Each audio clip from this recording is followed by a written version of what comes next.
सब कराते रहते हो। आओ ना ऐसे। हाँ का तो कलम चलती भाला थोड़ी चलता है। भाला वहाँ था, आपका नाम कलम रखना है। कलम रखो, कलम कलम आपका अनुच्छेद हो गया।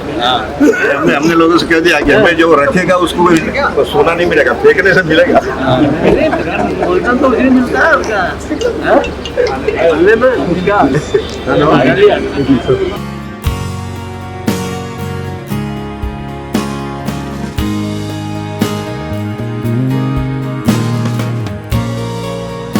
आपके प्रेमी मेरे प्रेमी ना, हमारा कोई नहीं, हमारे को वाह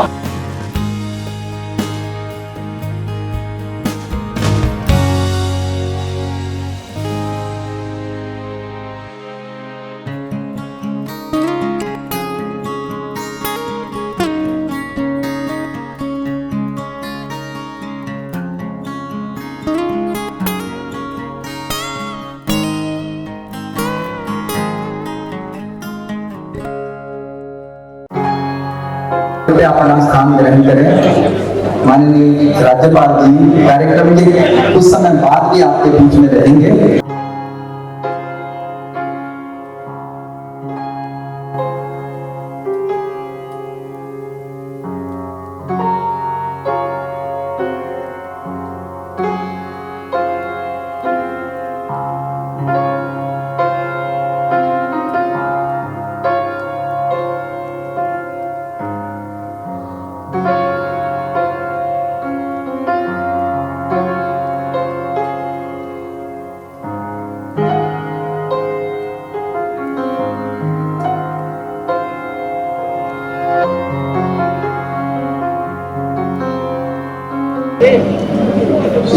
डॉक्टर अमित जैन जी, आज ये उत्सव मूर्ति और दिन के सानिध्य में यह कार्यक्रम होना तो शहरी दिन से मंच पर आए।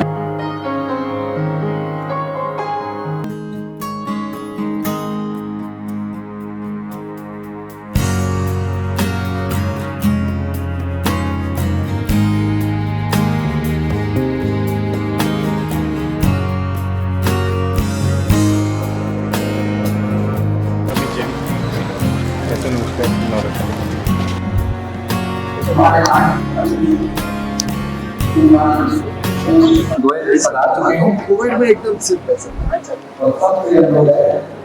हमारे यहाँ के लोग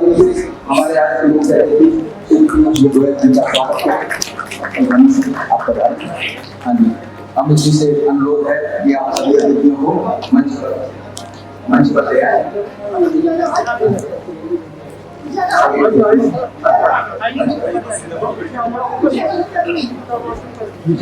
आगे कार्यक्रम के अध्यक्ष आज के उत्सव महाराष्ट्र के महामहिम राज्यपाल श्री भालाजी से भी अनुरोध है कि कृपया मंच पर पधारें। तुमको भी मेरी बीमारी है क्या?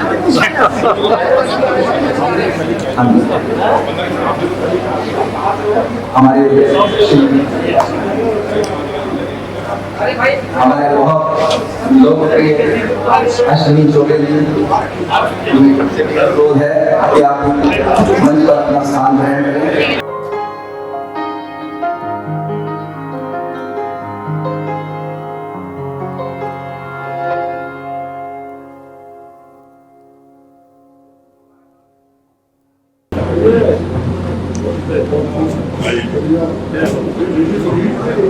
अब सभी अपने अपने स्थान पर पहुंच जाए।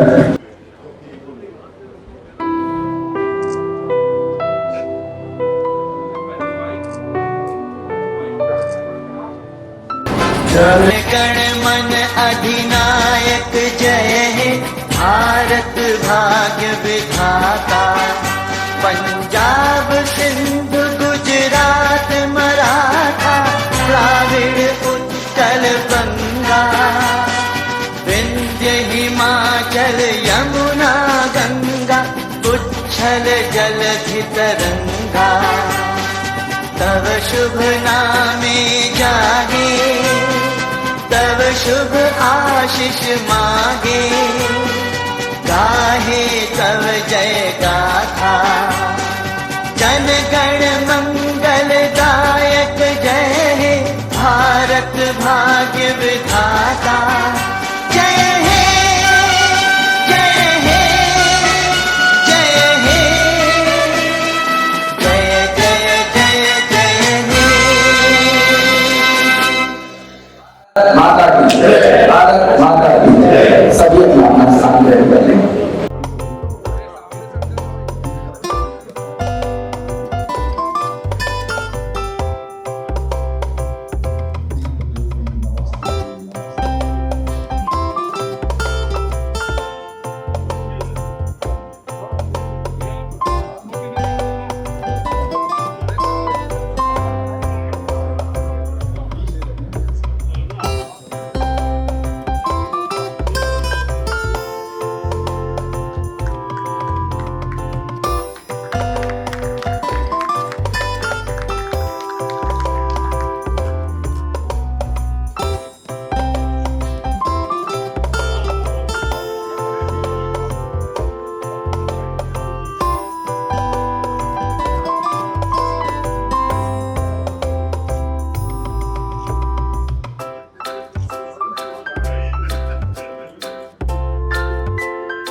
अतिथि मंच पर अपना स्थान ग्रहण कर लें और हमारे सभी अतिथि जो इस सभागार में उपस्थित हैं अपना अपना स्थान ग्रहण कर लें।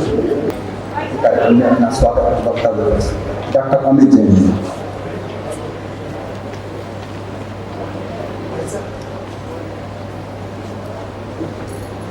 चाणक्य वार्ता प्रकाशन समूह नई दिल्ली द्वारा प्रकाशित श्री भगत सिंह कोश्यारी जी माननीय राज्यपाल महाराष्ट्र के लोकसभा व राज्यसभा में दिए गए भाषणों व याचिका समिति के अध्यक्ष के रूप में दिए गए निर्णयों पर आधारित महत्वपूर्ण पुस्तक भारतीय संसद में भगत सिंह कोश्यारी के विमोचन समारोह में पधारे परम आदरणीय माननीय श्री भगत सिंह कोश्यारी जी राज्यपाल महाराष्ट्र, आज के हमारे मुख्य अतिथि श्री पीयूष गोयल जी माननीय वाणिज्य एवं उद्योग कपड़ा उपभोक्ता मामलों के मंत्री भारत सरकार, अति विशिष्ट अतिथि माननीय श्री अश्विनी कुमार चौबे जी माननीय मंत्री भारत सरकार, श्री श्याम जाजू जी वरिष्ठ भाजपा नेता, समारोह के अध्यक्ष माननीय श्री लक्ष्मी नारायण भाला जी और दूर दूर से आए हुए भगतदा के प्रशंसक और यहाँ के साहित्य प्रेमी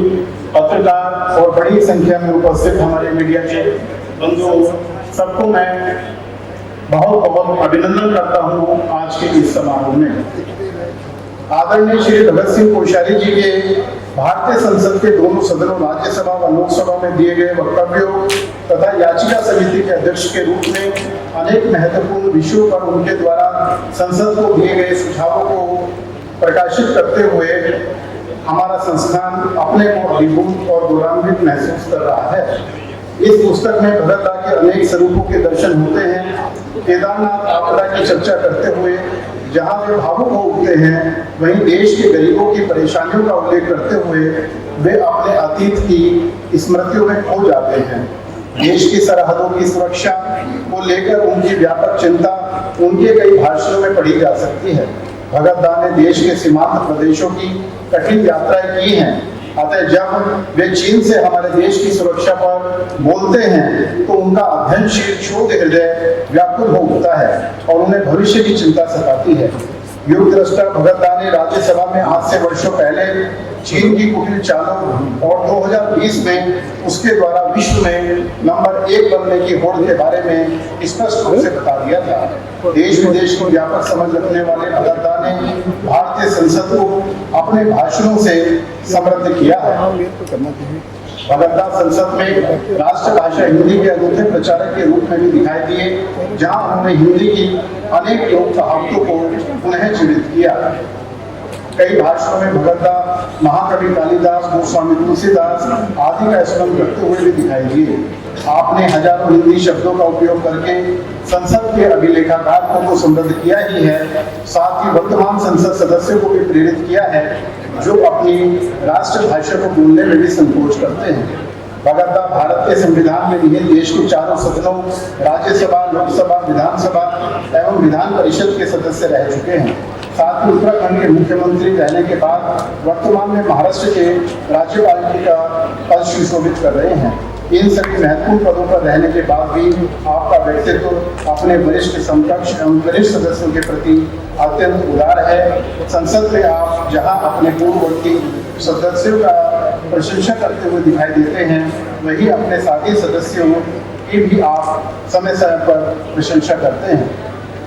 भगत दा ने अपने भाषणों के माध्यम से भारतीय सेना, चुनाव आयोग, इसरो, सीबीआई, सीबीसी आदि संस्थाओं की अनेक समस्याओं को सदन में रखा। उन्होंने विद्यार्थियों, शिक्षकों से लेकर आम आदमी की विभिन्न जरूरतों पर विभिन्न भाषण दिए। भगत दा अपने देश को ऐसा समृद्धिशाली बनाना चाहते हैं जहां आवास, रोजगार, स्वच्छता, शिक्षा, जल, विद्युत आदि किसी भी चीज की कोई कमी ना हो। याचिका समिति के अध्यक्ष के रूप में भगत दा का न्यायप्रिय, सहनशील, कर्मठ व जिज्ञासु व्यक्तित्व हमारे सामने इस पुस्तक में देखने को मिलता है। समिति को मिलने वाले अनेक महत्वपूर्ण मुद्दों का गहराई से अध्ययन, सभी की बात का धैर्यपूर्वक श्रवण करना और देश विदेश में भ्रमण करना, ये भगत दा के व्यक्तित्व का ही चमत्कार था। इस महत्वपूर्ण पुस्तक का उपयोग अनेक रूपों में हमारे पाठक कर सकते हैं। हमारे युवा अथवा नए संसद सदस्य इसमें उल्लेखित भाषणों को पढ़कर अपने मुद्दों को नए रूप में व और अधिक प्रामाणिकता के साथ उठा सकते हैं। वहीं विभिन्न संसदीय समितियों में कार्यरत सांसदगण भी भगत दा के अनुभव और उनकी कार्यशैली को अपनाकर लोकप्रिय हो सकते हैं। शोध छात्र और संसद के अध्येताओं के लिए यह पुस्तक अमूल्य धरोहर सिद्ध होगी। 4 खंडों में प्रकाशित इस पुस्तक में भगत दा के जीवन के अनेक महत्वपूर्ण चित्रों को भी हमने सहेजने का प्रयास किया है। चाणक्य वार्ता प्रकाशन समूह ने स्वर्गीय श्रीमती कांति देवी जैन ग्रंथमाला के अंतर्गत देश की विविध भाषाओं में पुस्तक प्रकाशन का कार्य प्रारंभ किया है, जिसमें हिंदी भाषा में भारतीय संसद में भगत सिंह कोश्यारी पुस्तक आपके सामने प्रस्तुत है। तमिल एवं असमिया भाषा में हमने उत्तर प्रदेश के पूर्व राज्यपाल श्री राम नाईक जी की पुस्तक चरवेती चरवेती प्रकाशित की है, जिसका हाल ही में 18 अगस्त को विमोचन चेन्नई के राजभवन में हुआ था। उसी अवसर पर माननीय राम नाईक जी से इस समारोह की चर्चा हुई और उन्होंने आदरणीय पीयूष गोयल जी का नाम सुझाया कि आज के समारोह में माननीय पीयूष गोयल जी के हाथों विमोचन कराना बहुत अच्छा रहेगा। और मैं माननीय पीयूष गोयल जी का बहुत बहुत आभारी हूँ कि आज आप अपने व्यस्ततम समय में से समय निकालकर यहाँ पधारे हैं। अंत में मैं इस अनुसंधान और प्रकाशन कार्य में सहयोग करने वाले अपने सभी सहयोगियों का हृदय से आभार व्यक्त करता हूँ। और जिन ने, क्योंकि ये पुस्तक संकलन करने में हमें, मैं स्पष्ट कहना चाहूँगा, माननीय भगत दा का उसमें हमें सहयोग नहीं मिला, लेकिन उनके साथी जो हमारे सांसद सदस्य थे उन लोगों से हमने और लोकसभा, राज्यसभा सचिवालय और लोगों के सहयोग से ये पुस्तक लेकर के आए हैं। और मैं अंत में ये कहना चाहूँगा कि हमारी टीम ने आज के इस अवसर पर यह पुस्तक आप सभी को उपलब्ध कराने के लिए सामने की व्यवस्था की है। आप वहाँ से इस पुस्तक को प्राप्त कर सकते हैं। और आज के इस ऐतिहासिक अवसर पर पधारे सभी माननीय अतिथियों को मैं अपनी ओर से सादर प्रणाम करता हुआ अपनी बात समाप्त करूँगा। धन्यवाद, आभार। बहुत बहुत धन्यवाद अमित जैन जी। अब मैं मंचासीन अतिथियों के स्वागत के लिए सर्वप्रथम आज के उत्सव मूर्ति डॉक्टर श्री भगत सिंह कोश्यारी जी के स्वागत के लिए डॉक्टर अमित जैन जी, आज के उत्सव मूर्ति आप हैं डॉक्टर अमित जैन जी और विशाल शर्मा जी के कभी स्वागत के लिए।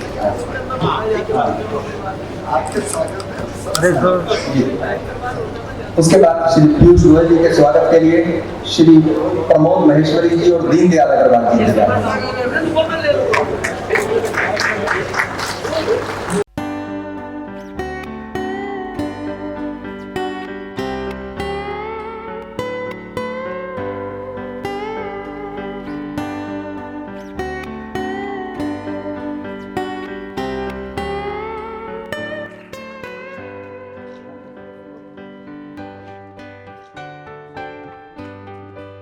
करता ध्वनि से सभी स्वागत करें। पीयूष जी के लिए महेश्वरी, प्रमोद महेश्वरी जी, दीनदयाल अग्रवाल जी स्वागत करें। उनके बाद श्री अश्विनी कुमार चौबे जी का स्वागत, आदित्य जैन जी और अभिषेक गुप्ता जी। आदित्य जैन जी और अभिषेक जल्दी से नहीं। इसके बाद भाला जी के स्वागत के लिए अमृता जी और पीयूष जैन जी तैयार हैं, मंच के करीब आ जाए। अरे सामने से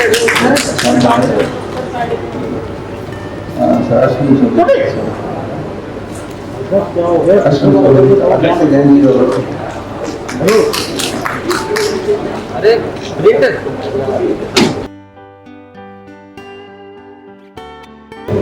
चौबे जी के स्वागत के लिए आदित्य जैन जी और अभिषेक गुप्ता जी।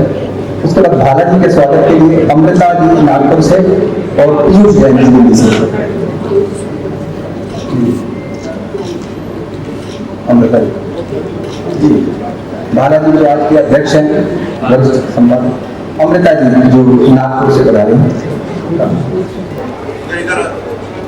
हाँ जी, आ गया जी।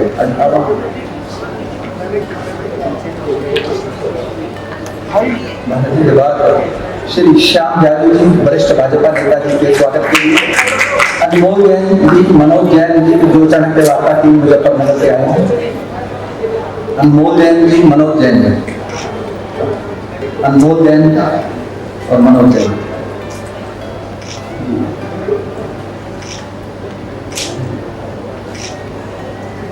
जल्दी से आ जाए क्योंकि हमारे माननीय मंत्री जी को फ्लाइट पकड़नी है। हाँ जी, शाम तक।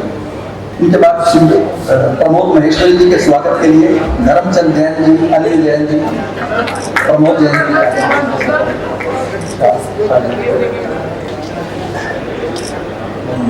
तीसरे मोमेंट हो गए।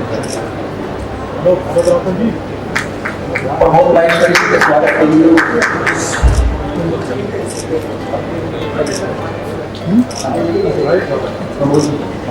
हमारे एंगल में उनका स्वागत। एंगल में ठीक है ना, सही होगा। धर्मचंद जैन जी,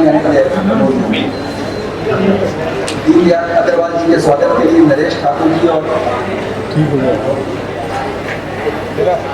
अभिषेक मिश्रा जी, उनके स्वागत के लिए।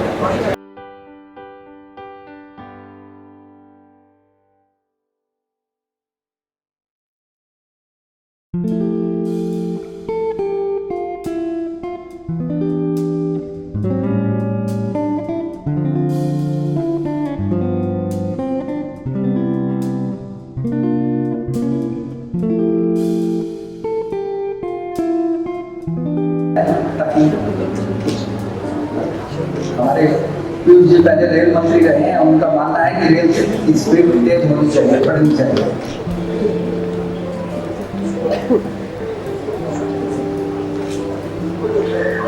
अब मंचासीन अतिथियों से अनुरोध कि इस बहुप्रतीक्षित इस पुस्तक का लोकार्पण करें। सभी प्रतीक्षा कर रहे हैं, सभी पीछे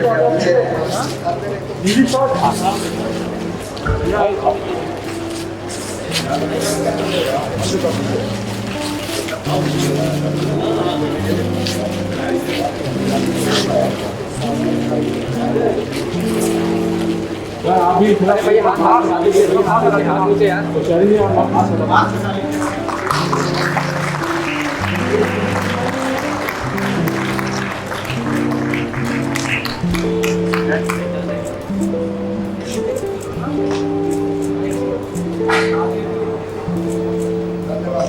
फोटो को हटा दीजिए।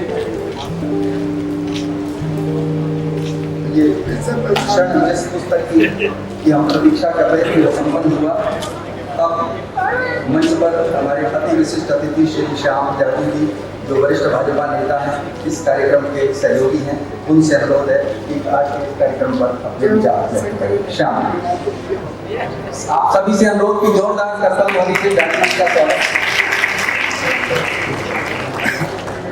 आज जिनकी किताब का विमोचन करने के लिए हम सब लोग उपस्थित हैं, ऐसे महाराष्ट्र के महामहिम राज्यपाल हम सब के परिचित भगत दा, जिनके हाथों से ये विमोचन हो रहा है, ऐसे केंद्रीय मंत्री पीयूष गोयल जी, अश्विनी चौबे जी, लक्ष्मीनारायण भाला जी, अमित जैन जी, माहेश्वरी जी, दीनदयाल जी, अमित जैन जी, भाई और बहनों, भगवद्गीता की ये किताब अमित जैन जी ने प्रकाशित कर एक बड़ा महत्वपूर्ण काम किया।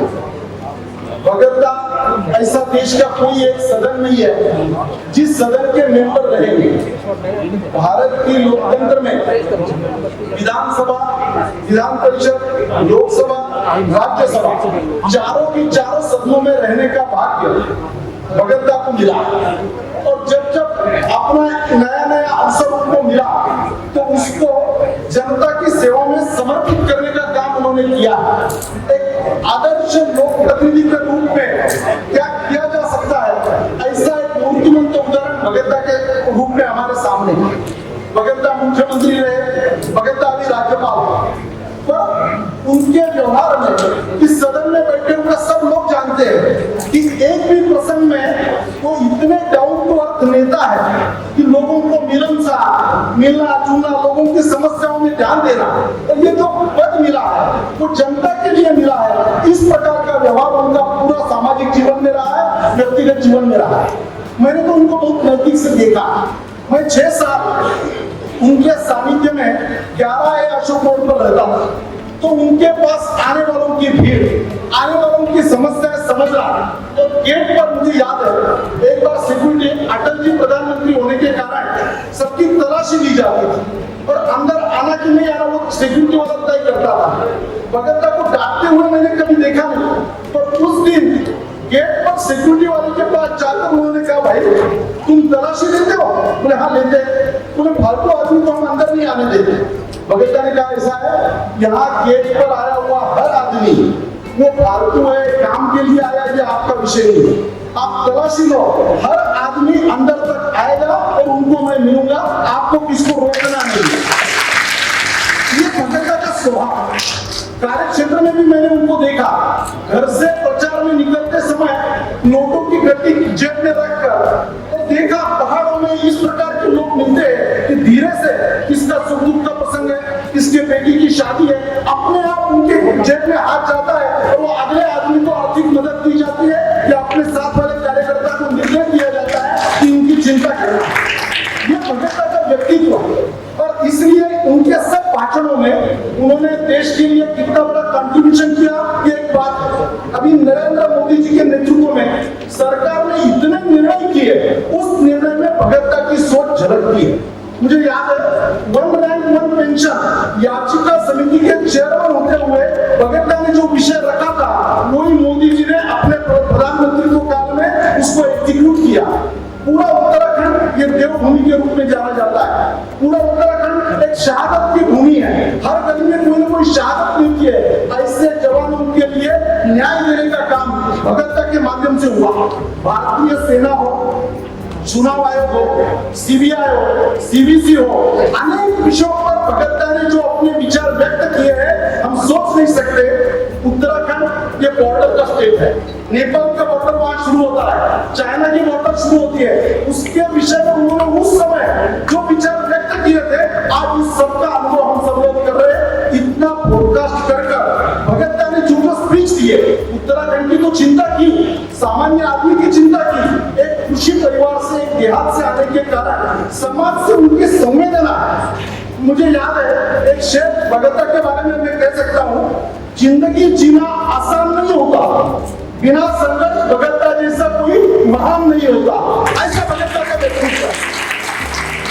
मुझे याद है पार्टी में तो उनको मानने वाले, उनसे सलाह लेने वाले, उनको गुरुजी के रूप में बोलने वाले तो बहुत लोग हैं। मैं एक बार धर्मशाला में, हिमाचल में, दलाई लामा जी के बर्थडे पर भगवद्गीता का उंगली पकड़कर मैं भी शामिल हुआ, और वहां मैंने देखा दलाई लामा जी कितना रिस्पेक्ट से भगवद्गीता से बात करते हैं, क्योंकि आज तक तिब्बती के विषय में चर्चा करना, चिंतन करना, उस विषय में अपना मत असर्टिव करना, इस प्रकार का काम भगवद्गीता ने किया है। एक बार नेपाल में भगवद्गीता के साथ जाने का मौका मुझे मिला। वहां के प्रधानमंत्री किस भावना से भगवद्गीता को मिल रहे थे, उसका मैं खुद साक्षी हूँ। जब ओली जी को मैं मिल रहा था, आज नरेंद्र मोदी जी की सरकार के माध्यम से 12,000 करोड़ रुपए रुपया और वेदर रोड के लिए जो दिया गया, ये भगतता की सोच है कि ये हमारी जो तीर्थ यात्रा है 12 ही महीने चलनी चाहिए, उसके लिए सरकार ने कंट्रीब्यूशन करना चाहिए। 12,000 करोड़ का निर्णय नरेंद्र मोदी जी ने किया। भगतता ने एक भाषण में बोला था कि उत्तराखंड में ब्रिटिश छोड़ के जो गए ट्रेन, उसके बाद 1 किलोमीटर भी ट्रेन की पटरी पड़ी नहीं। हमारी सरकार के माध्यम से 18,000 करोड़ रुपया रेलवे के लिए, बद्रीनाथ तक रेलवे जाने के लिए भगतता की कोशिश से हुआ है। ये सब हमारी बात है।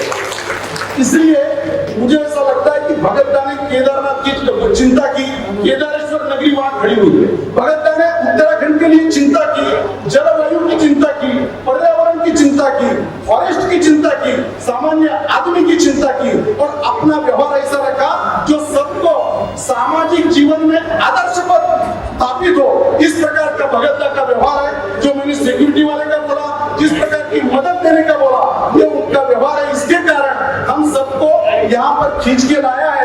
इनके ये जो भाषणों की किताब है, इसमें उनका स्वभाव झलकता है। इसलिए मैं अमित जी को और उनकी टीम को धन्यवाद देता हूँ। एक अच्छी किताब, एक अनमोल, इस प्रकार का सब हमारे सबके लिए रेफरेंस के लिए उपयोगी पड़ने वाला इस प्रकार का खजाना आज चाणक्य वार्ता के माध्यम से हमें मिला है। मैं बहुत बहुत धन्यवाद देता हूँ, और भगतता का इसी प्रकार का आशीर्वाद हमें आने वाले दिनों में मिलता रहे, इस प्रकार की आशा व्यक्त करके मेरे 2 शब्दों को विराम देता हूँ। नमस्कार।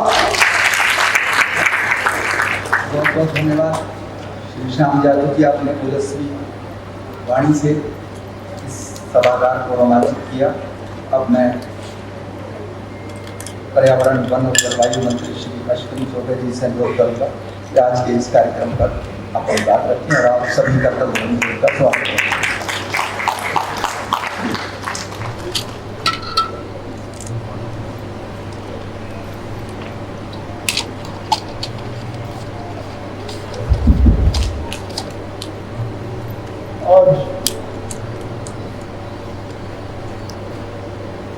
संजय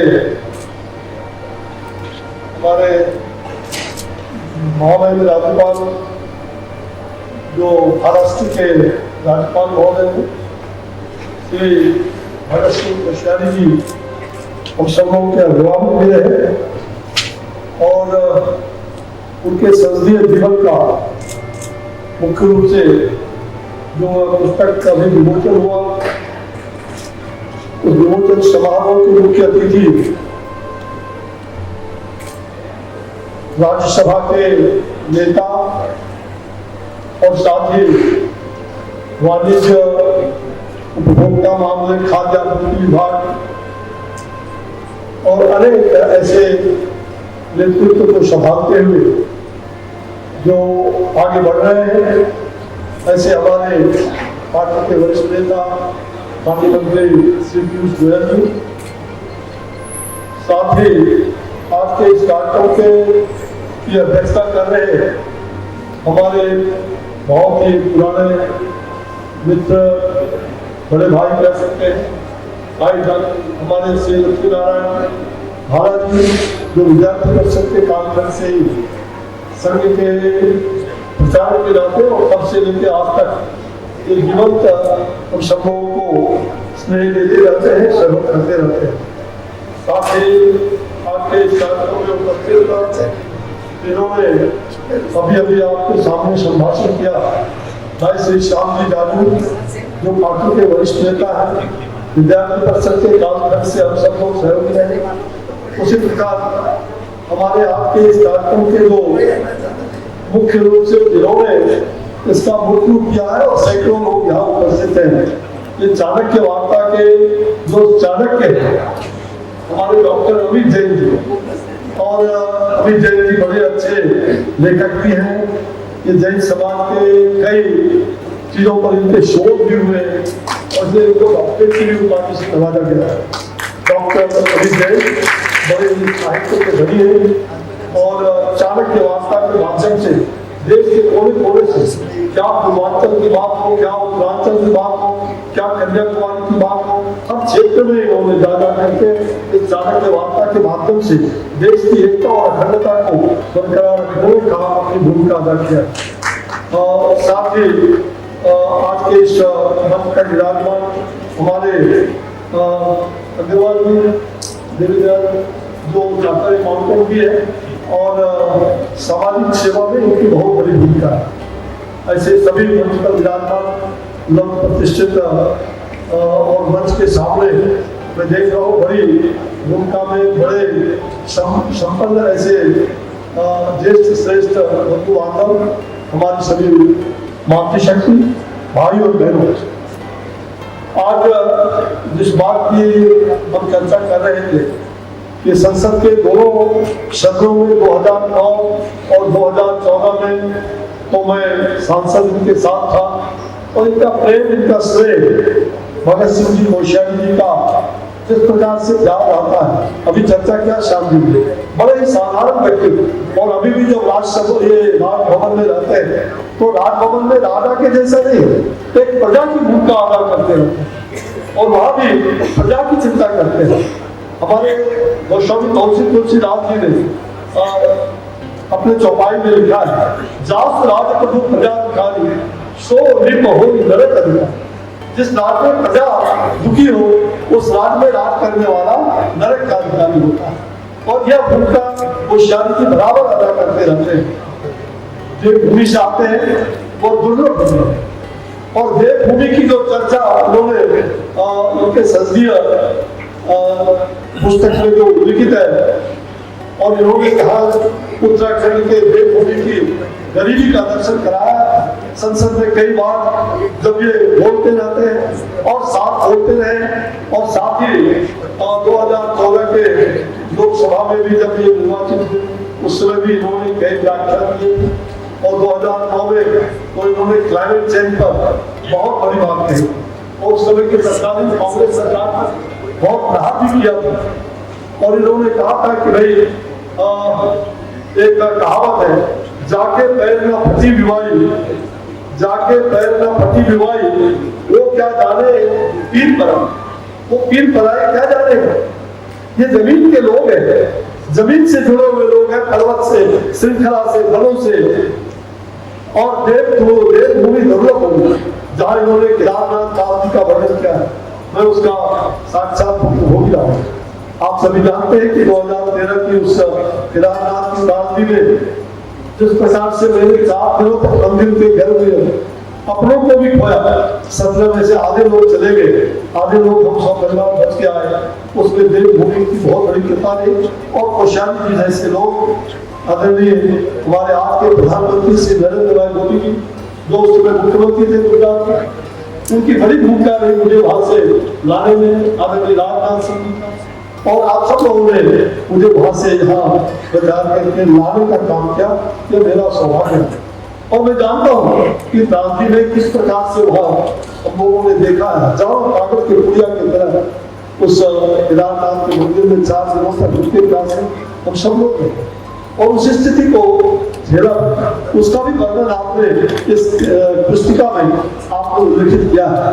मैं आज आप सब लोगों से इतना ही कहना चाहूँ कि हमारे आदरणीय भाई श्री कोश्यारी जी जो कई पदों पर विराजमान है, मुख्यमंत्री भी रहे, अनेक पदों पर राज्यपाल महोदय भी है और महाराष्ट्र की जनता के बहुत प्यारे हो गए।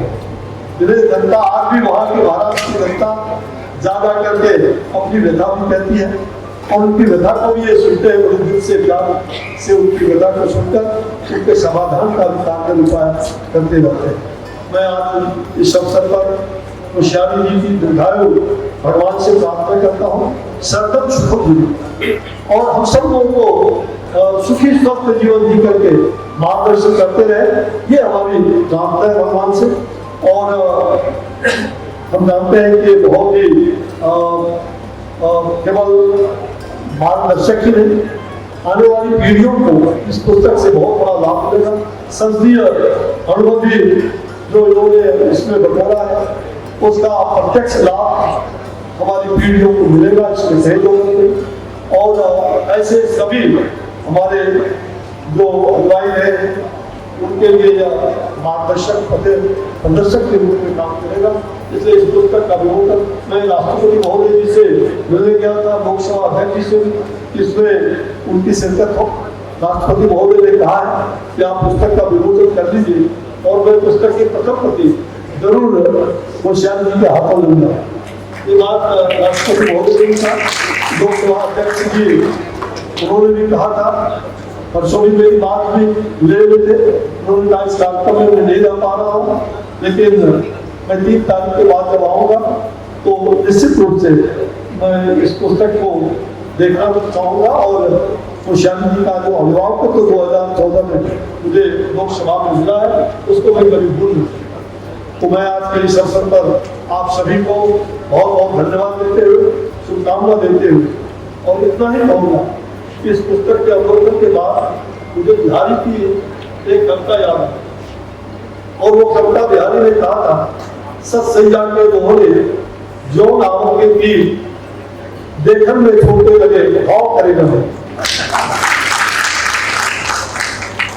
आदरणीय प्रधानमंत्री जी ने सोच समझ के महाराष्ट्र जैसे प्रांत का राज्यपाल बना करके एक बड़ी भूमिका अदा किया है और बैठे हैं और हमारे दादू जी भी है, श्याम दादू जी, ये लोग महाराष्ट्र के हैं, अलग भाषा अलग वेश, फिर भी अपना एक देश। महाराष्ट्र हो या हो गुवाहाटी, अपना देश अपनी माटी, इसका संकल्प लेकर के भारत माता की सेवा में होशियारी लगे हुए हैं। हम लोग बहुत बहुत आभारी हैं और इस कार्यक्रम के आयोजक मंडल का मैं आभारी हूँ कि आपने आज इस कार्यक्रम में बुला करके हम सब लोगों को सुनने का, समझने का मौका दिया। मैं बहुत बहुत धन्यवाद देते हुए और सर्वे भवन्तु सुखिनः, सर्वे सन्तु निरामयाः, सर्वे भद्राणि पश्यन्तु मा कश्चित् दुःखं भवेत्। आपने देखा मोदी जी हर पीड़ा की बात करते हैं, गरीबों की बात करते हैं और आज निश्चित रूप से ऐसे महामानव और ऐसे ईश्वरीय कार्य करने वाले हम सब लोग उनके साथ इस टीम में काम कर रहे हैं सेवा भाव से। भगवान उन्हें भी शक्ति दे और होशियारी जी को अनंत शक्ति देते हुए हम सब लोगों को मार्गदर्शन करते रहे लंबे काल तक, यही प्रार्थना है ईश्वर से। बहुत बहुत धन्यवाद। जय हिंद, जय भारत, वंदे मातरम, नमस्कार। बहुत बहुत धन्यवाद श्री अश्विनी चौबे। अब मैं आज के मुख्य अतिथि वाणिज्य और उद्योग मंत्री, इससे पूर्व भी अनेक महत्वपूर्ण मंत्रालय को बहुत अपनी कुशलता वहाँ प्रमाणित कर चुके श्री पीयूष गोयल जी को आमंत्रित करता हूँ और आप सब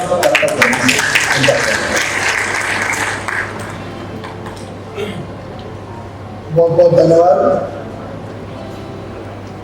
और आदरणीय भगत दा, वास्तव में मेरे लिए तो बहुत सौभाग्य की बात है कि आप हमारे महामहिम हैं महाराष्ट्र में, आप हम सबको मार्गदर्शन दे रहे हैं, हम सबकी रखवाली कर रहे हैं और इतनी सुंदर पुस्तक आपने लिखी है। एक प्रकार से हम सभी सांसदों के लिए एक ग्रंथ के रूप में ये पुस्तक काम आए। ऐसी पुस्तक आपने जो हम सबको भेंट दी है, जिसमें आपके लंबे संसदीय अनुभव का झलक मिलती है, उसके लिए मैं आपको बहुत बहुत तहे दिल से बधाई देता हूँ। मेरे सहयोगी केंद्र मंत्रिमंडल में माननीय श्री अश्विनी कुमार चौबे जी, श्री श्याम जाजू जी, लक्ष्मी नारायण भाला जी, अमित जैन जी और सभी सम्मान्य मंच और आज के इस कार्यक्रम में उपस्थित सभी महानुभाव को मैं मेरी नमस्कार।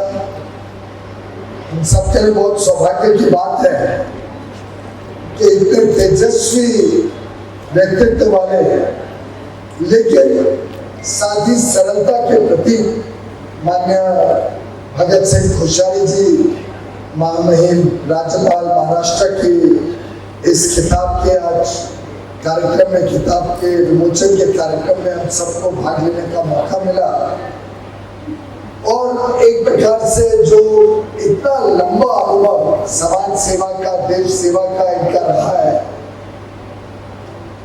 जिससे मैं समझता हूँ उत्तराखंड के हर व्यक्ति और देश भर में इनके चाहने वाले हर व्यक्ति का दिल इन्होंने जीता है। अलग अलग प्रसंग श्याम जी ने भी बताए, अमित ने काफी प्रसंग बताए, अश्विनी जी ने इनके बारे में कई चीजें बताई। मैं समझता हूँ मुझे जो इनकी बात सबसे अच्छी लगती है, जब भी मैं इनको मिला, और मेरा तो सौभाग्य रहा कि लगभग बचपन से ही हमें इनका सानिध्य मिला। एक तो बड़े हंसमुख स्वभाव, कभी भी इनको मिलो तो कुछ ना कुछ एक आध चुटकुला सुनाएंगे, हंसी खुशी में रहेंगे। और कभी मैंने इनके सिर पे टेंशन नहीं देखा, कोई कभी तकलीफ हो रही है, कभी परेशान है, ऐसा कुछ नहीं। मैंने अभी उनको बताया कि मेरा अभी तक भोजन नहीं हुआ है, तो कोई उन्होंने मुझे संवेदना नहीं दी। बोला ठीक है, क्या बात है, सामाजिक कार्यकर्ता नहीं हुआ तो नहीं हुआ भोजन। ये होते हैं असली, जिसको कहते हैं नेतृत्व, जो हौसला बढ़ाता है कि काम और करो, अपने खुद की सुख सुविधा के बारे में मत चिंता करो, रो मत। और वास्तव में मुझे यही बात पसंद आती है भगत दा की, कि सभी कार्यकर्ताओं का हौसला बढ़ाना, उनको प्रोत्साहित करना, उनका मनोबल और बढ़ाना, गाइड करना कैसे काम और अच्छे तरीके से हो सके। महाराष्ट्र में भी जब मैं इनके पास गया गवर्नर हाउस में मिलने, तो इतना अच्छा लगा, कोई फॉर्मेलिटीज नहीं, कोई लंबे चौड़े, हाँ हमारे को लगा जैसे घर आया, कोई बड़े उच्च पद पे फॉर्मेलिटीज जो होती है वैसा कुछ एहसास नहीं हुआ। और भगत दा ने लगभग पूरा जीवन इसी प्रकार से अपना जन सेवा और जनता को समर्पित करते हुए बताया। शायद इतने बड़ी राजनीतिक जीवन में बेदाग बहुत कम लोग मिलेंगे। राजनीतिक क्षेत्र में अगर हम देखें, इतना लंबा अवसर, समाज का काम करना, अलग अलग पदों पे रहना, मुख्यमंत्री बनना, एक बेदाग चरित्र। और अभी भी मुझे लगता है कि खुद की सुख सुविधाओं के लिए उन्होंने कुछ नहीं, इतने सारे स्कूल कॉलेज बनाए, इतने सारी सामाजिक संस्थाएं बनाई, लेकिन खुद गवर्नर होने के बाद भी अपने गांव तो पैदल जाते हैं। और इन्हीं चीजों से एक प्रकार से भारतीय जनता पार्टी का कार्यकर्ता बाकियों से अपनी पहचान अलग बनाते हैं। पद आएंगे, पद जाएंगे, जिम्मेदारियां अलग अलग, हम सबको अलग अलग समय अलग अलग जिम्मेदारियां देखनी पड़ती है। लेकिन भारतीय जनता पार्टी और उसमें हम सब तो मूलभूत राष्ट्रीय स्वयंसेवक संघ के स्वयंसेवक रहे हैं। हम सबको जो सीख मिली है वो यही मिली है कि हमारा दायित्व, जो जिम्मेदारी मिलती है उसको पूरा करने का है। जो जिम्मेदारी है उसके साथ अपने आप को पूरी तरीके से समर्पित भाव से काम करना है, लेकिन जिम्मेदारी पे हमारा कोई अधिकार नहीं। और जिम्मेदारी आएंगी जाएंगी, उसमें कोई, उसके पीछे हमें अपने आप को बिगाड़ना नहीं है, अपने चरित्र को बिगाड़ना नहीं है, अपने काम को बिगाड़ना। और मैं समझता हूँ इस किताब में जो अन्य अन्य प्रसंग में देख रहा था, अन्य अन्य भाषण देख रहा था, उससे ध्यान आता है कि संसद किस प्रकार से गरिमाई तरीके से, क्या गरिमा थी भारत की संसद की, किस प्रकार से डिबेट होती थी, किस प्रकार से चर्चा होती थी, चर्चा में से अच्छे कानून बनते थे। और आज जब हम दृश्य देखते हैं कि पहले से तय करके विपक्ष आती है कि संसद चलने नहीं देना, चलो कभी आपको नाराजगी हो आप विरोध कर सकते हो, विरोध करने के अच्छे लोकतांत्रिक ढंग है। लेकिन जो दृश्य खासतौर पे इस बार हमने राज्यसभा में देखे, जिस प्रकार से महिला मार्चरों के ऊपर, महिला सुरक्षा कर्मी जो अपना ड्यूटी निभा रहे हैं, उनके ऊपर सांसदों ने हमला किया। जिस प्रकार से शहर के ऊपर हमला करने की कोशिश की गई, चेयरमैन के ऊपर, जिस प्रकार से टेबल जो रहती है जिससे सब कामकाज चलता है संसद का, उसमें कई सांसद ऊपर चढ़ के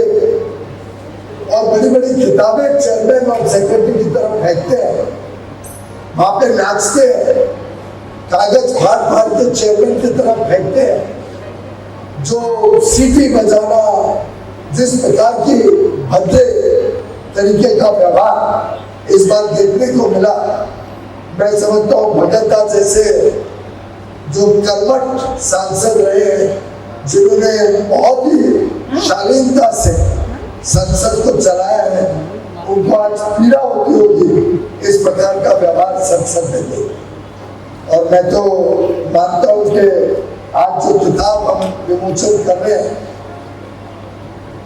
इस किताब को शायद सभी सांसदों ने पढ़ना चाहिए कि किस प्रकार से एक आदर्श सांसद का व्यवहार रहता है, किस प्रकार से एक आदर्श सांसद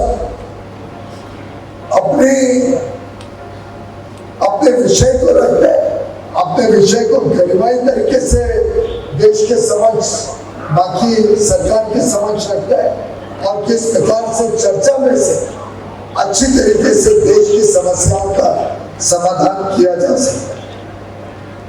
भारतीय संसद में भगत सिंह कोश्यारी, जब मैंने पहले मुझे बताया रामबाबू ने कि ऐसा कार्यक्रम रखने की कल्पना है, तब मुझे ध्यान नहीं था कि वो इतना बड़ा ग्रंथ, यानी आप इतने एक्टिव सांसद थे लोकसभा में भी, राज्यसभा में, उसका परिचय आज पूरे देश को भी मिला, हम सबको भी मिला, और इसके लिए मैं अमित जी आपका धन्यवाद करना चाहूंगा। एक प्रकार से हम सबके लिए एक मैसेज है, खासतौर पे युवा पीढ़ी के लिए, कि समाज सेवा, सामाजिक काम, सामाजिक दृष्टिकोण को रखते हुए राजनीतिक काम किस प्रकार से करना चाहिए, उसके लिए हमारे सब जो वरिष्ठ सांसद रहे हैं, जो वरिष्ठ नेता रहे हैं, बड़े बड़े उच्च पद पे रहे हैं, आज इतने बड़े पद की जिम्मेदारी संभाल रहे हैं, इन सब से हम सबको बहुत सीखने को मिलेगा। और मैं समझता हूँ सबके लिए बहुत सारे लेसन्स इस किताब में से देखने को मिलेंगे, पढ़ने को, सीखने को मिलेंगे। जो एक भारत के संसद की लोकतंत्र में अहमियत है, उसको मैं जरूर मानता हूं कि सभी सांसदों ने मिलकर फिर एक बार एस्टैब्लिश करनी पड़ेगी, फिर एक बार उसको अपनी सही टेम्पल ऑफ डेमोक्रेसी हम कहा करते हैं संसद भवन को, उस टेम्पल ऑफ डेमोक्रेसी को, उस लोकतंत्र के उस मंदिर को एक प्रकार से फिर से हम सबको एस्टैब्लिश करना पड़ेगा, फिर से उसको उस मुकाम तक पहुंचाने की जिम्मेदारी हम सबको लेनी पड़ेगी। और मुझे विश्वास है कि भारत की जनता ने भी जो देखा, भारत की उत्तराखंड की जनता ने भी जिस प्रकार से इस समय संसद के व्यवहार को देखा, विपक्ष के व्यवहार को देखा, उसको कोई भूलेगा नहीं, और उस व्यवहार का सही मायने में उनको सही सबक सिखाने का काम भारत की जनता करे। आपने किशोरी जी राज्यसभा के पेटिशन कमेटी को जब देखा, तब आपने कई सारे महत्वपूर्ण विषयों पर चिंता की थी। One nation one pension army में दी जाए, इसकी भी आपके समक्ष पेटिशन कमेटी में विषय आया था। इसी के साथ साथ आईपीसी सेक्शन 498 जो डाउरी के संबंध में है, उसके ऊपर भी आपने चिंता की थी। और एक जो विभाग जिसपे अश्विनी जी और मैं दोनों आज काम कर रहे हैं, फूड प्योरिटी और क्वालिटी, जो खाने पीने के वस्तु है उसके क्वालिटी, उसकी गुणवत्ता के ऊपर भी आपने कुछ निर्देश दिए थे।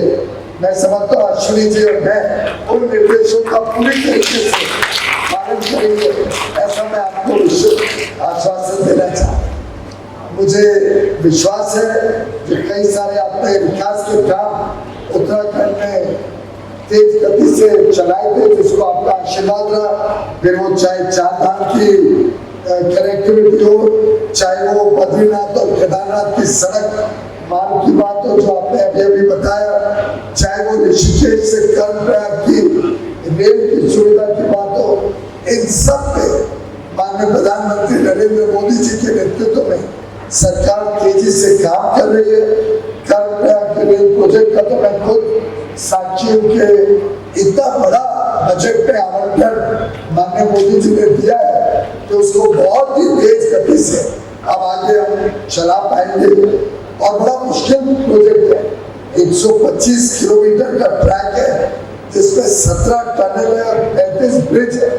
तो मैं आपको आश्वासन दिलाना चाहता हूँ, बहुत तेज गति से काम चल रहा है और प्रधानमंत्री नरेंद्र मोदी जी ने हम सबको निर्देश दिया है कि इस पे खास अटेंशन दिया जाए, इसको खास ध्यान देते हुए इसको काम किया।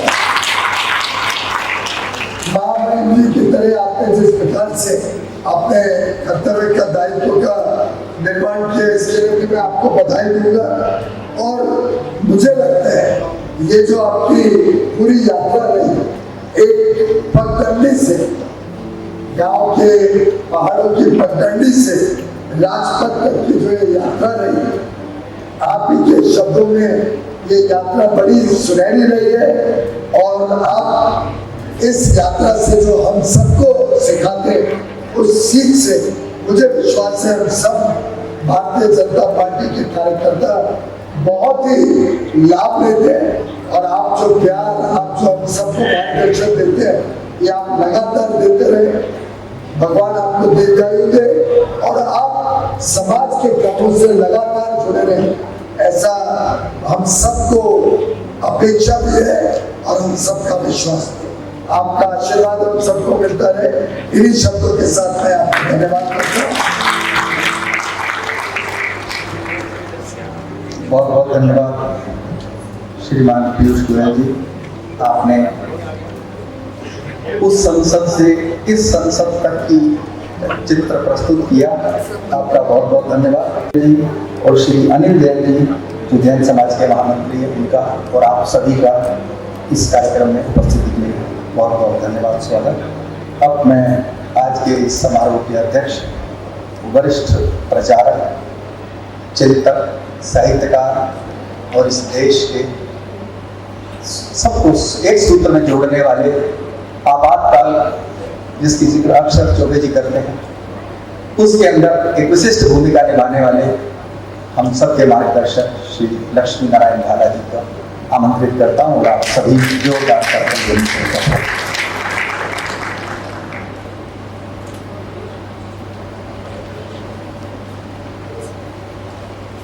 मंच पर विद्यमान आज के उत्सव मूर्ति हम सबके प्रिय भगत का माननीय भगत सिंह जी कोश्यारी, जिनकी पुस्तक का विमोचन हो जाने के बाद मैं जरूर ये कहूंगा कि सब लोगों को पुस्तक लेनी चाहिए, पढ़नी चाहिए, सबको प्रेरणा मिले। एक सामान्य कार्यकर्ता अपने लगन से किस प्रकार से समाज के लिए कितना उपयोगी सिद्ध हो सकता है, उसका एक उदाहरण है। मंच पर विद्यमान केंद्रीय मंत्री पीयूष जी गोयल, अश्विनी जी चौबे, बीजेपी के वरिष्ठ कार्यकर्ता श्याम जी जादू, इस सारे आयोजन के सूत्रधार doctor Amit Jain, Pramod ji Maheshwari chartered accountant, Deendayal ji Agarwal और उपस्थित सभी विद्वजन भाई और बहन, मैंने पिछले दिनों भारत के संविधान के चित्रों पर कुछ काम किया। भारत के संविधान को हाथ से लिखकर 22 चैप्टर में इसका विभाजन किया गया है। हर विभाजन पर, हर चैप्टर पर 1 या 2 चित्र है। 15वां चैप्टर है निर्वाचन। निर्वाचन में क्या नीति होगी, क्या नियम होंगे, ये संविधान में लिखे हैं। लेकिन संविधान ये लिख नहीं सकता कि आपको कैसा नेता चुनना है। इस कमी को जिन्होंने दूर किया वो थे नंदलाल बोस, जिनके लिए ये काम किया गया था कि हाथ से लिखे इस संविधान पर चित्रों का अंकन करिए, चित्र आंक दीजिए।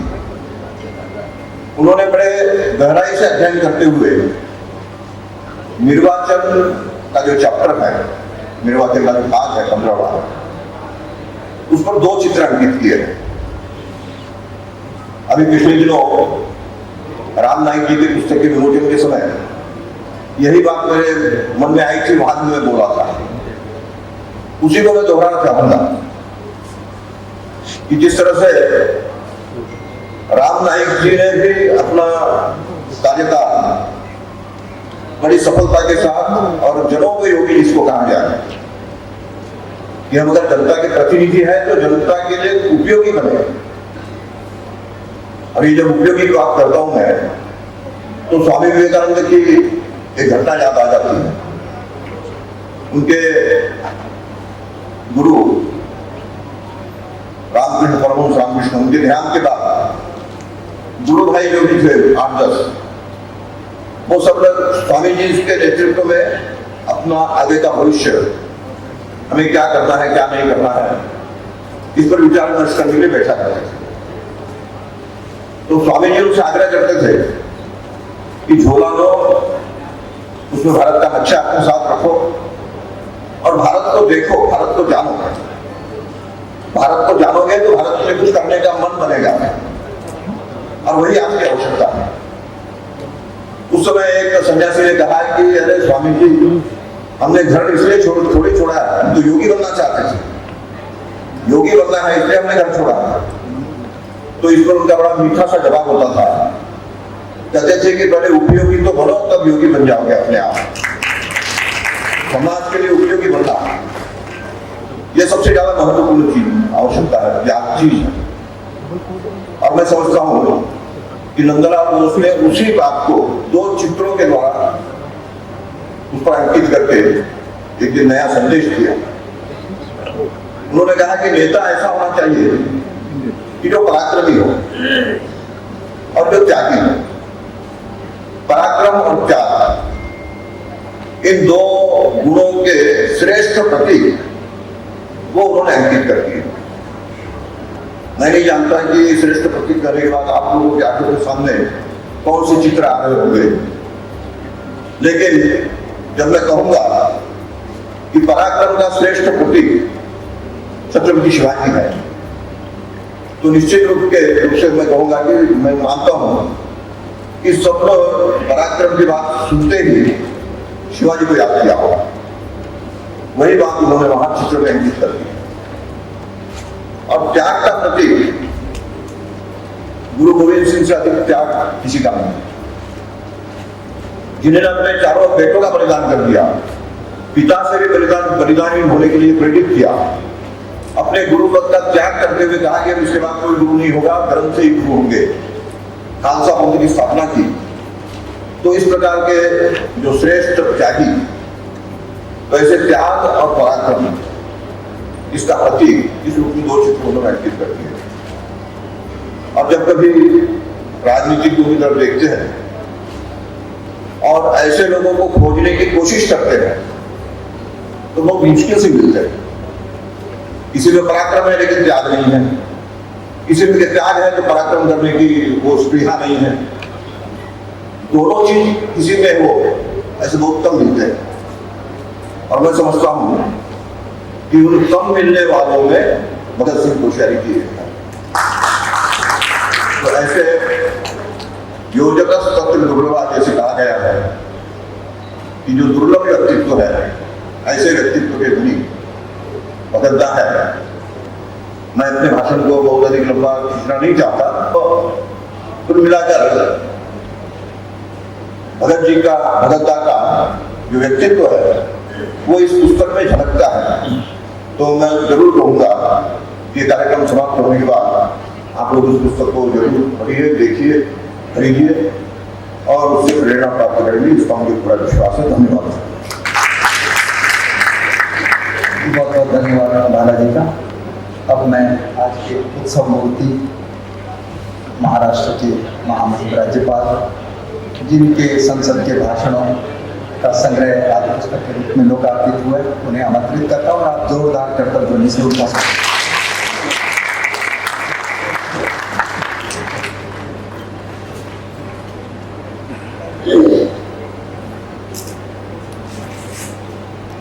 सभी को मेरा प्रणाम।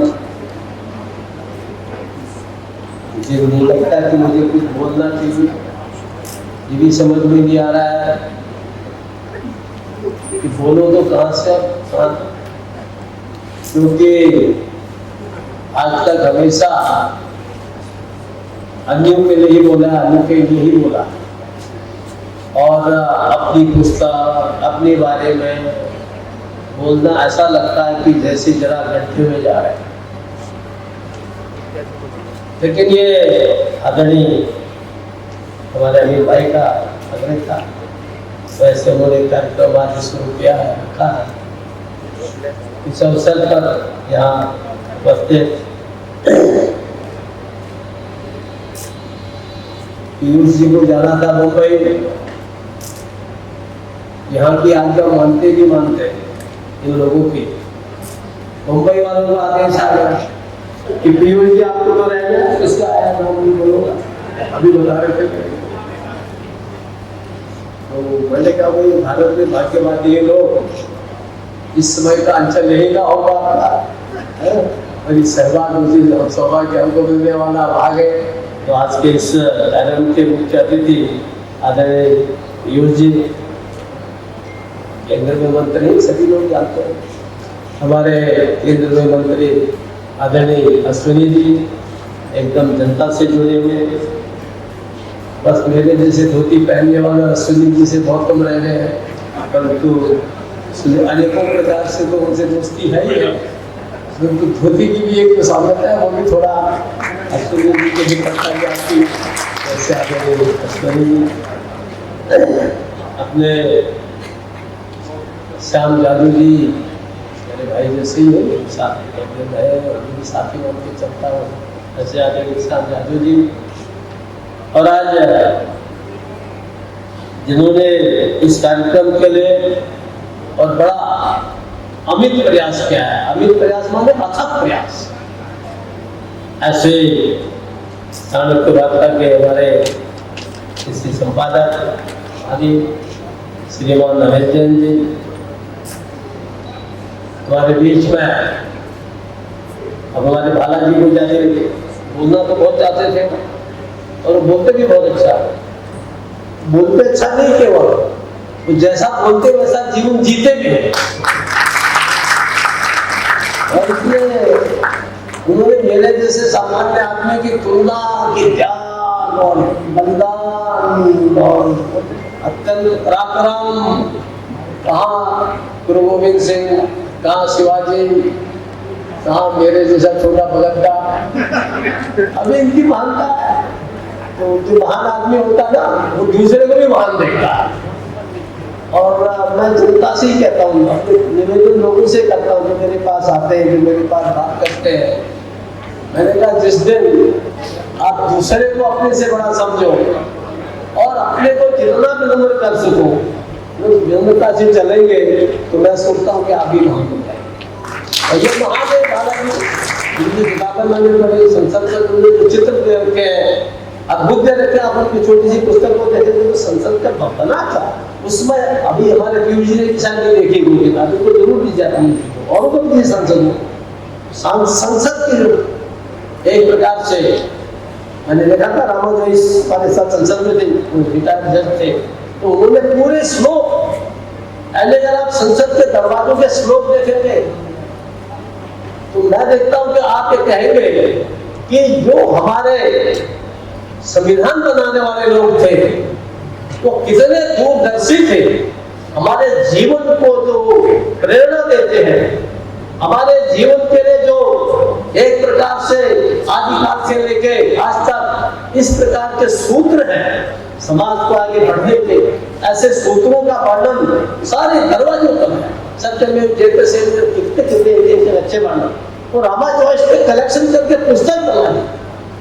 लेकिन मैंने सोचा कि शायद रामा जोइस की पुस्तक ही सब कुछ है, पर जब मैंने इनकी किताब देखी तो उन चित्रों का अंकन किस प्रकार का, क्या धार्मिकता के बारे में, उस संसद के भवन में जो चीजें बनी हुई है, पीयूष जी आपका भी ध्यान नहीं गया, आपको भी ध्यान नहीं गया।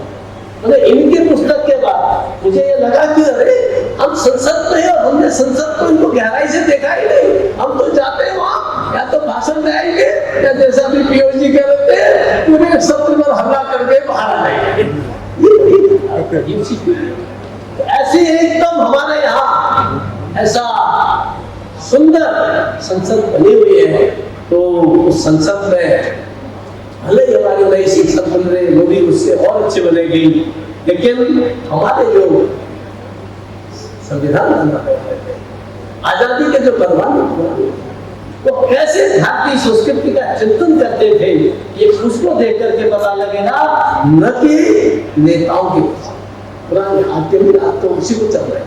अब तो मोदी जी जब से आए हैं मेरे ख्याल से वो जो लिखा हुआ है संसद पर, जो चित्रकारिता पर संसद में की गई है, शायद उन हमारे पूर्वजों की जिन्होंने स्वतंत्रता संग्राम में भाग लिया, देश को आजाद किया, संविधान बनाया, उनके सपनों को साकार, उन चित्रों को, उस किताब को देख करके, उन श्लोकों को देख करके लगता है उनको साकार करने के लिए शायद नरेंद्र मोदी का जन्म हुआ, ऐसा लगता है। और वो साकार को लेकिन नरेंद्र मोदी नहीं करेगा, मेरी किताब किसी दूसरे सांसद की किताब पढ़ने से भी नहीं होगा। वो चीजें साकार तब होंगी जब आप हम सारे देश के लोग उन पूर्वजों का, उन हमारे स्वतंत्रता संग्राम सेनानियों का, बलिदानियों का, क्रांतिकारियों का ऋण चुकाने के लिए हमें कोशिश करेंगे कि हम अपने जीवन के अंदर जिस आदर्श भारत को बनाना चाहते हैं वो आदर्श भारत तभी बनेगा। ये मैंने पुस्तक के बारे में नहीं, पर संसद में था, दोनों सदनों में रहा, इसलिए कह रहा हूँ कि उनको साकार करना है। तो ये हम सब के अंदर अगर जिज्ञासा होगी, हम सब के अंदर एक पीड़ा होगी, ये जैसा भी हो, गोविंद सिंह जी और छत्रपति शिवाजी का बोल रहे थे, उनके जीवन एक जीवन ऐसे जो ये कहता है कि देखो भाई तुम इस संसार में सांसद बन गए, विधायक बन गए, जरा थोड़ा रोब प्यार दे, थोड़ा मोहन प्रकट सीना फुला लिया, सीना फुलाने के लिए नहीं, ये सेवा करने के लिए है और अपनी योग्यता बढ़ाने के लिए। इस दृष्टि से ये जो संसद में लगा, किताब का हम लोग तो पढ़ लेगा, तब तो मुझे संसद में लगा। आज कभी कभी लोग बड़े निराश होते हैं, कभी कभी जब संसद का चित्र भी हमारे पीयूष जी बता रहे थे, देख करके निराशा होती है। अलग अलग चित्र है, लेकिन मैं उस निराशा में से मैंने हमेशा अंधेरे में से एक प्रकार से उजाला देखने का प्रयास किया है। मैं आपको दो उदाहरण देता हूँ, इस किताब में जरूर उसका पढ़ेगा, मेरी बातों में मैंने लिखा। मैं संसद में था, मेरा भाषण पर्यावरण पर हो रहा था। उस समय राज्यसभा में जो मंत्री थे, जो बोल रहे थे, जो पर्यावरण के मंत्री थे, वो जयराम रमेश थे। मेरा भाषण चला, मुझे बोलना पहले था, पर बाद में बाद में बोलना है, कोई बात नहीं, मुझे तो आज्ञा मानता है। समय को ज्यादा दिया करता, मैं समय का बड़ा पालन करता। मुझे क्या कहने नहीं, आपका तीसरे मैं जानता था तीसरे नंबर पर है तो मुझे कभी बोलना पड़ा, पर मैंने कहा मुझे समय दिया गया, मैं बोल रहा था। हमारे उपाध्यक्ष ने कहा बैठ जाइए, आपका समय पूरा हो गया। मैंने कहा नहीं, मुझे और समय दिया गया। उन्होंने कहा नहीं, आपको और बोलने वाले आपके पैसे ठीक है। उन्होंने कहा नहीं यही है, ठीक है, आपने कोई गलत नहीं कहा, ठीक है। इतने में हमारे मंत्री जयराम रमेश इस फ्रॉम कांग्रेस वो खड़े हो गए और उन्होंने कहा कि अध्यक्ष जी ये सीनियर मेंबर है, हमको भी सीखने को मिल रहा है। जनता को सीखने का बोला था, उनका यहाँ बोल था, बोले इनको बोलने दीजिए। अध्यक्ष जी बोला नहीं, इनका समय खत्म हो गया। तो रमेश ने कहा कि नहीं, मेरा समय भी इनको दे दीजिए। एक चित्र है, मेरा समय भी इनको दे। अध्यक्ष जी ने कहा नहीं, उपाध्यक्ष जी ने कहा नहीं, मैं नहीं देता हूँ, तुम नियम का पालन कर, नगर अनुशासन का तुम पालन नहीं करोगा, दूसरा कैसे करेगा। जब अध्यक्ष जी ने कहा कि नहीं, मैं बैठा, तो हमारे दूसरे सदस्य बोलने लगे और दूसरी पार्टी की तरफ से 2 मिनट के बाद मैं देखता हूँ 3 मिनट के बाद जयराम रमेश मंत्री है, कांग्रेस का है, आकर के मेरे कुर्सी के पास पीछे से आकर मेरे कुर्सी के पास आके बैठते हैं और कहते हैं कुशाली जी आप अपना भाषण उत्तर नहीं दूंगा, उत्तर देना पड़ता मंत्री जी बैठे यहाँ जब लोग बोलते हैं बोले मैं उत्तर नहीं दूंगा, मैं अपना उत्तर कर दूंगा और बोले जब मैं कल उत्तर दूंगा तो हम बाद में उसके लिए क्लैरिफिकेशन मांगते हैं। बोले आप क्लैरिफिकेशन मांगे और आप अपनी बात पूरी करिए। मेरे ख्याल से संसद में इससे बड़ी चीज मेरे लिए कोई नहीं।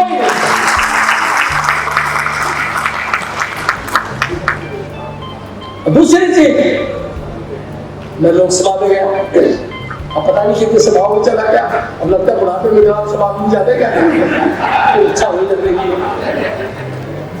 तो राज्यसभा विधान परिषद लोकसभा से लेके संयुक्त राष्ट्रसभा तक चला गया हमारी दया से। लोकसभा में 6 महीने बाद नहीं कर रहा था, मेरी टोपी देख करके कुछ लोग ऐसे करते ना वो जैसे लाल वो देख करके बैल बिगड़ जाता है ऐसे राहुल गांधी वो उधर से आता है इधर से भाग रहा था, बोला बाकी सांसद है, मैंने कहा नैनीताल से सांसद हो, बोले ये काली टोपी क्यों पहनते हैं, हमारे उत्तराखंड में पहनते नहीं तुम RSS के हो, RSS का RSS का मैं हूँ, जब वो RSS का भी तो कुछ भी नहीं हो, जो हो तो उसी को करते हो, सीधी सी बात है। लेकिन टोपी तो उत्तराखंड की है ना, वहां से पहन जाते हैं, जब RSS पहना नहीं होता भी टोपी चलो मैं चला गया। 3 महीने बाद फिर हमारे एक बच्चे सदस्य है फिर भी आ जाए, अब तो नहीं जाए, हम बैठे थे 2-3 सांसद बात कर रहे, फिर वहां से राहुल गांधी गुजर गए, फिर मुझसे बोलने लगा तो भी क्यों बंद देखा पता नहीं था उसको, तो मैंने कहा नहीं बोली RSS की टोपी है, मैंने कहा मैंने पहले भी बोला है बोले दोनों बात बैठे सामने सामने, तो मैंने कहा ये बताओ तुमने तुमने RSS के बारे में पढ़ा है? ओ यस सावरकर, अरे सावरकर का गोलवलकर से क्या लेते थे, संघ का तो गोलवलकर था और तू सावरकर की बात कर रहा है।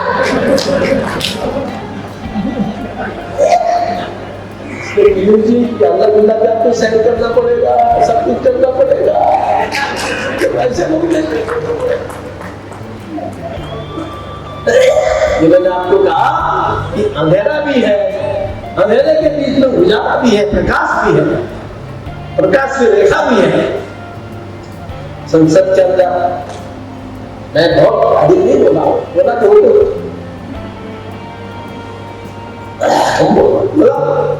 लेकिन मुझे जो संसद के अंदर लगा, आपको भी जानकारी ले रहा, जनता भी पीयूष जी भी मालूम कर रहे हैं, ये जो संसद की समितियां हैं आपको उनके बारे में जानकारी कम होती है। संसद की समितियां विधानसभा की समितियां इतनी महत्वपूर्ण होती है।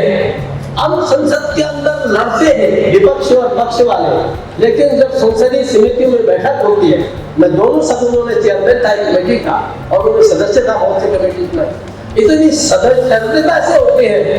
मुझे लगा जब मैंने वन पेंशन इतना डिटेल में 40 साल से लोग बोलते थे होना चाहिए संसद में, कितने लोगों ने बोला होगा, लेकिन इसी पर स्टडी क्या हो, थॉरो स्टडी करके हमने उसको रखा। मेरा सवाल क्या है, उस कमेटी का भी सवाल क्या है, शायद मनमोहन सिंह जी कर नहीं पाए हो ना, उन्होंने सही है करके उसको हम लोग गए थे उनके पास, वो कर नहीं पाए, लेकिन आते ही इतना बड़ा काम मोदी जी ने किया। आज मैं जहां जाता हूँ वहां लोग प्रधानमंत्री को धन्यवाद देते हैं, मुझे भी कहते नहीं आप नहीं करते, करना तो था मोदी जी जानते, हम तो एक ही जगह सोचते हैं, जैसा आप सोचते वैसा मोदी जी भी सोचते, जैसा मोदी जी सोचते आप भी सोच रहे, क्योंकि हम दिशा तो एक ही है ना, तो एक दिशा में जाना ये एक सबसे बड़ी बात है। आप देश को दिशा दे सकते हैं, आप संसद को दिशा दे सकते हैं। मैं केवल इतना निवेदन करने के लिए कार्यक्रम के लिए वास्तव में रेलवे का विषय अभी पीयूष जी रेल के मंत्री रहे हैं, माने रेल पहाड़ में रेल जानी चाहिए, कितना बड़ा रिपोर्ट वगैरह पढ़े पढ़ेंगे तो देखेंगे इसमें थोड़ा थोड़ा वर्णन दे रखा है, डिटेल कितना खर्चा आएगा, क्या आएगा। बहुत लोगों की बात थी पिटीशन में, मैंने सोचा ये वो दिन होंगी नहीं, ऐसे होंगी, मैं भी मंत्री होता तो भी नहीं करता होगी सारी। तो मैंने सोचा कि देखो ऐसे वो एक काम करो कि स्ट्रेटेजिक इंपॉर्टेंस वाली कौन सी रेंज है, अर्थात हिमालय के अंदर अरुणाचल से लेके कश्मीर तक कौन कौन सी रेल लाइनें अति आवश्यक है उनका वर्णन करो। तो मैंने 5 रेल लाइन है, तीनों हमारे क्या कहते हैं नेवी, एयरफोर्स और हमारे मिलिट्री, तीनों के उप सेनाध्यक्ष आए, तीनों ने कहा कि नहीं ये 5 लाइनें जरूरी है, 36। तो 5 लाइनों में से आज अभी आप वर्णन कर रहे थे कर्णप्रयाग, ऋषिकेश कर्णप्रयाग का बहुत तेजी से काम हो रहा है, आपको बधाई देता हूँ, धन्यवाद भी देता हूँ, है ना, बहुत धन्यवाद। 4 हो भी चल रही, चाहे मनाली की हो और चाहे पंच की हो, चाहे यहाँ की हो, 5वीं रह गई है मेरे घर की बागेश्वर की, क्योंकि घर में बता दो सड़क नहीं है भगत गया करके। मेरे घर पर सबसे अंदर नहीं जाएगी, अपने घर में पहले तो सड़ी ले जाते हैं, फिर भगत रहेगा, भगत है पहले अपने यहाँ नहीं जाएगी। उसकी भी आपके समय में काफी बैठक हुई थी, अब उसकी भी आगे वो भी बढ़ेगी। और ये कौन बनाने, ये सब कर लो, पर करने में कौन चाहिए जो आपकी दिल की आवाज को सुन ले, ऐसा रेडियो नहीं चाहिए। तो ये चीजें हैं इतनी महत्वपूर्ण है, इतनी अधिक मैं उसमें नहीं जाऊंगा, बहुत सारे उसमें ईपीएस था हमारे प्रवक्ता जावड़कर ने कहा, कोश्यारी साहब एक मेरी पिटीशन ले लीजिए ईपीएस के मामले में। बोले वो कर्मचारी रिटायर होता है किसी को होटल से, किसी फला से, बोले किसी को 50 रुपया महीना मिलता है, किसी को 100 रुपया, बोले उससे ज्यादा टिकट भी लगता है। तो मैंने प्रस्ताव पास किया, आप लोगों ने मिलकर सब एक साथ, अलग अलग तालुके लोग होते कमेटी में, एक साथ मिलकर सब यूनिटी में, तो हमने कहा नहीं, हमने कहा 3000 कम से कम, और बात क्या है आंकड़े मिले। मोदी जी आए, मोदी जी ने वो भी कहा कि नहीं भैया कि 550 कम है, इसको कम से कम 1000 रुपया महीना तो करी लो। अब जिसको 50 मिलता उसको 1000 मिला, सारों ओर से मुझे फोन आते हैं, आज भी लोग मेरे पास आते हैं उनकी बंगलौर से, कहां से कि साहब आपने 1000 रुपया तो और आगे बात कीजिए, आपके पास भेज दूंगा भाई। तो ये काम ये सब होता है किससे, मेरी वाणी से, मेरे बुद्धि से, मेरे काम से नहीं होता, ये सब होता है आप लोगों के प्रेम से।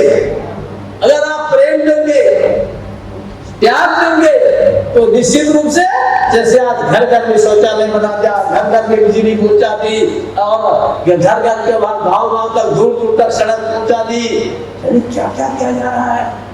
35 करोड़ कितने तो आपने खाते खुलवाए प्रधानमंत्री जी ने, ये किससे होता है? कि आपकी लालसा, आपकी इच्छा, आपका प्रेम, ये जो प्रेम है ये सब कुछ कराता है। और मैं सोचता हूँ कि आपका प्रेम अगर आज हमारे मोदी जी आगे बढ़ रहे हैं, देश को आगे बढ़ा रहे हैं, अगर आपका उनको प्रेम बढ़ेगा तो जो सपने हमारे आपके हैं वो सपने पूरा वो करेंगे। बाकी ये विमोचन, लोकार्पण एक बहाना है। आम तो इसलिए है कि हम उस लक्ष्य को पहुंचे, जिस लक्ष्य को हम हर एक चाहते हैं, और जिस लक्ष्य को सौभाग्य से आज का प्रधानमंत्री भी चाहता है, उस लक्ष्य को हम पहुंचाए उस दृष्टि से। और हमारे सांसद उस लक्ष्य के लिए काम करें, केवल हो हल्ला के लिए काम न करें। अच्छे मुझे बहुत दुख होता है, आपकी बात खत्म करूंगा, में जाना भी है, मुझे बहुत दुख होता है संसद में इतना स्तर गिर गया है। मुझे लगता है क्या होगा है, कभी कभी जब अरुण जी चले गए, सुषमा जी चले गई, तो मुझे लगता था कौन है, मोदी जी है, राजनाथ जी है, बड़े बहुत लोग हैं, क्या होगा यहाँ। आपको ऐसा लगता है कि जैसे कुछ रहा ही नहीं। मुझे ध्यान है जब हम पढ़ते थे रेडियो, शाम को पौने 9 बजे ध्यान से सुनते थे, अब संसद समीक्षा आ रही है, 2 दिन बाद अखबार मिलता था, देखते थे संसद समीक्षा, क्या बढ़िया लोग एक से बोलते थे।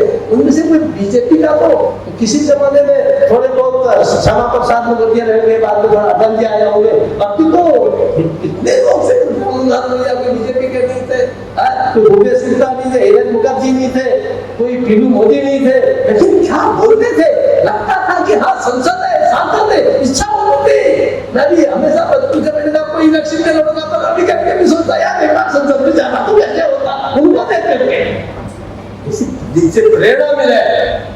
ऐसा एक प्रकार से, लेकिन मुझे पूरा विश्वास है, मैंने कहा मैं अंधेरे में भी उजाला देखता हूँ और मेरा विश्वास है आप चिंता न करें पीयू जी, एक बार फिर से संसद का वो स्वरूप आएगा और हमारा नेतृत्व निश्चित रूप से हमारे भारत की जनता ऐसे ही लोगों को भेजेगी तो संसद जाकर के संसद चलाएंगे, संसद में देश का ही भला करेंगे, निश्चित रूप से उसमें आएगा।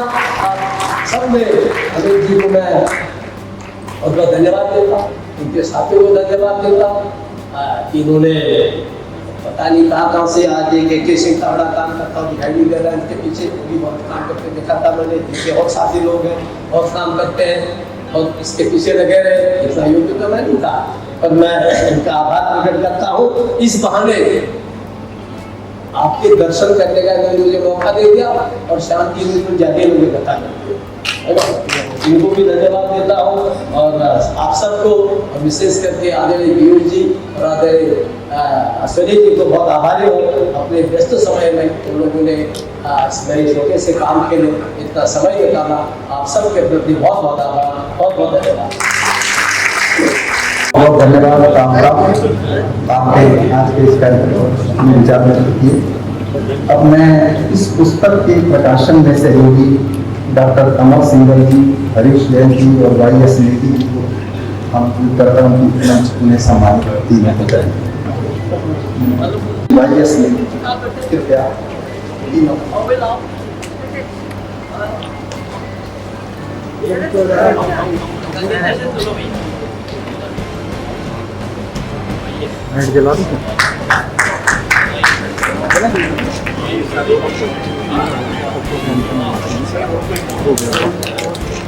आप लोग करतल ध्वनि से जिन्होंने काम किया आपका अभिनंदन करते हैं।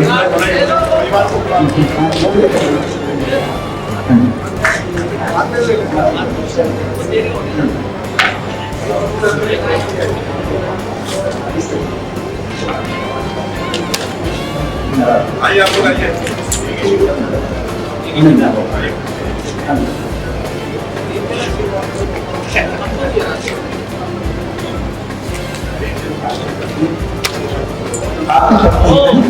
अमर जी की पत्नी आई लेकर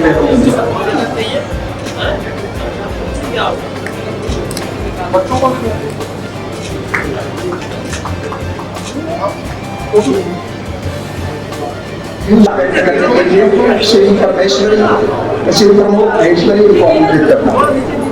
आभार। चाणक्य माता प्रकाशन समूह द्वारा प्रकाशित पुस्तक भारतीय संसद में भगत सिंह केसरी के विमोचन एवं लोकार्पण के अवसर पर मैं मंच पर अतिथिगणों का हार्दिक धन्यवाद करता हूँ। मैं आपके उत्सव मूर्ति द्वारा प्रकाशित पुस्तक भारतीय संसद में भगत सिंह केसरी के विमोचन एवं लोकार्पण के अवसर पर मैं मंच पर उपस्थित सभी व्यक्तियों का हार्दिक धन्यवाद करता हूँ।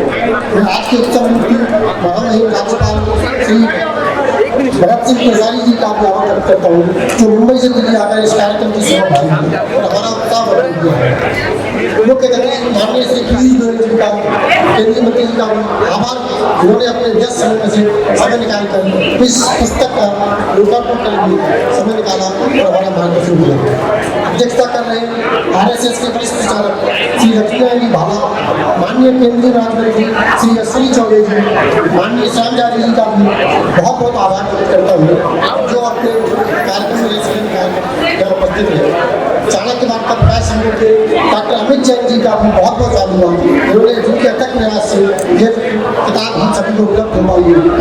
श्री विद्या लक्ष्मण जी का धन्यवाद करता हूँ, जिन्होंने इसमें बहुत अहम भूमिका निभाई है। यह किताब हम सभी के लिए एक प्रोडक्ट होकर काम करेगी। आप सभी का भी बहुत बहुत धन्यवाद। कृपया सभी से अनुरोध है अपना स्थान ग्रहण करें। कार्यक्रम को विधिवत समाप्त करने के लिए सभी से अनुरोध है सावधान की मुद्रा में खड़े हो जाएं। राष्ट्रगान के लिए आप जहाँ भी हैं कृपया मंच से नीचे आ जाए। राष्ट्रगान के लिए, राष्ट्रगान के बाद हम सब जो बंधु मंच पर नीचे आ जाए। राष्ट्रगान सभी नीचे रहे। हाँ जी, राष्ट्रगान सभी साथ बोले। गण मन अधिनायक जय हे भारत भाग्य विधाता पंजाब